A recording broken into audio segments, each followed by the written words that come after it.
Right, welcome back to the channel. So got another little project today. Now something I was toying and throwing whether to do or not. It's something I want to do because I want to learn how to be able to change a fuel pump if I have to, which I've never had to do before.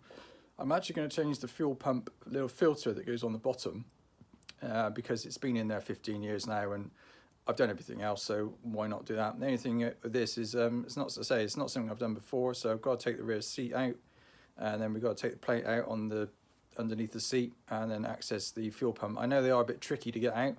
I watched a couple of other videos, so you've got to be a little bit careful not to break any fuel lines. So we'll get on with it. All right, just where we are then. So I've got the seat out, so that's all cleared out. There's also a sound deadening mat I've taken out as well, so that's to come out. So we're basically looking at this panel here. That's got to come off, and then the fuel pump's underneath that. So we'll just get that taken off.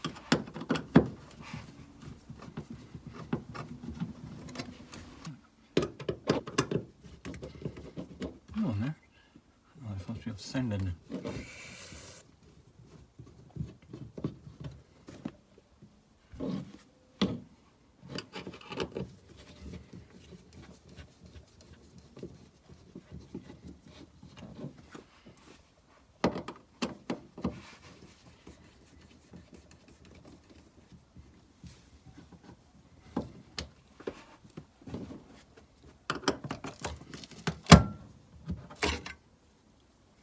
Alright, so there we are then, got it off, got the cover off.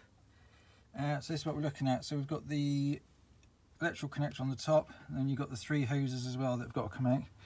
I believe that plate is a bit of a pain to get out. So looks like we've got some 8mm, 6 or 8mm nuts on those. So they look a little bit tricky to get to, but hopefully they'll come off without any problems.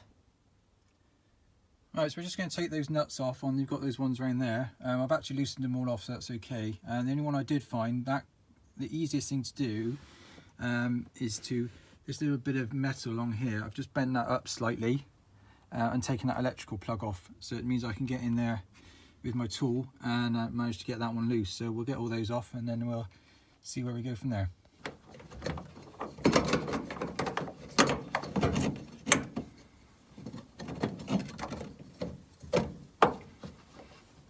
Hang on, this might actually come in. This might actually come out in one go. Hold up, hold up, hold up. I think it will. Hang on. So it might. I'll get that fuel. Hang on. This might be the tack. Hang on.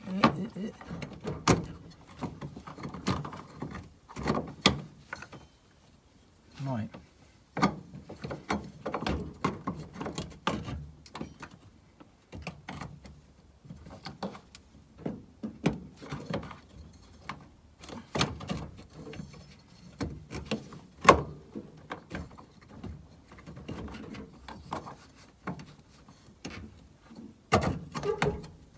Okay.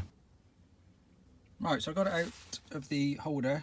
Now I have watched some of these videos actually, funny enough, that people try and take this plate out first before they take the filter out.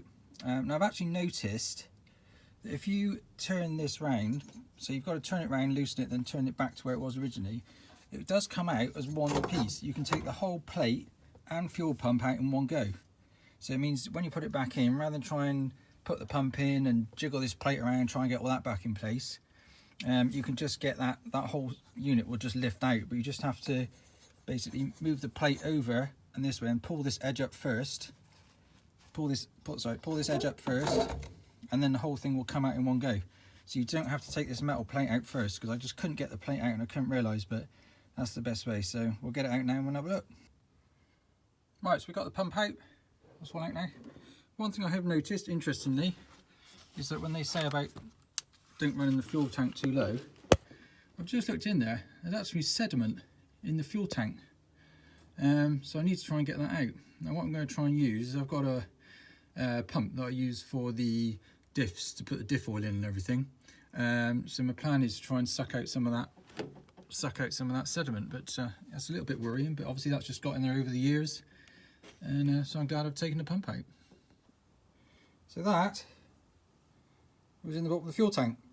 I noticed actually on the Evo, actually it seems to have a soil tank, so it's separate, but yeah, so that's obviously come from 15 years of bits and bobs, so, and from fuel pumps and things like that. So I've got all that out now using my suction pump. So it's nice and clean there now. Right, so we've got the pump out, pump's out now in the tray. Let's have a little look. So what we're replacing is this filter here.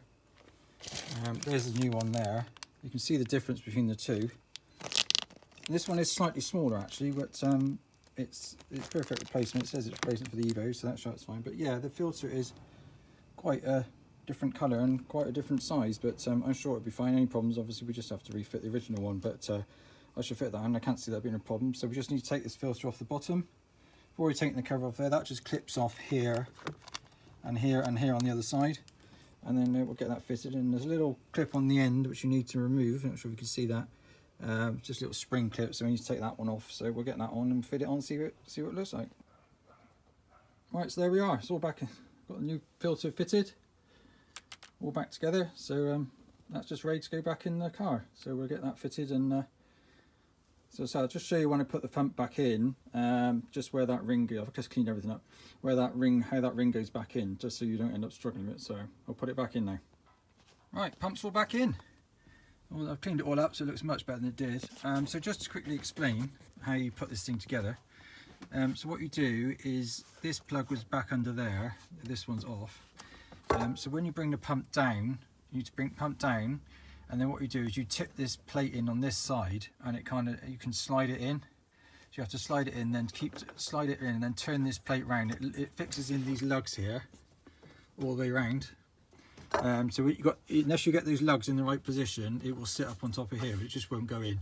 So you've got to spin it around, line those plugs in, and then you can sort of push it this way and then push it that way, and just make sure this connector is up under here out the way, because I'd struggled a bit to get it in this side because that connector was in the way. So, but that's all in now. So we've just got to get the cover back on it. Right, all fitted back in, all back in, and the boys are back in there ready for the ride. Great. If anybody's got any questions or anything about putting it in, or anything you need to do, that's fine, give me a shout. See you all next time.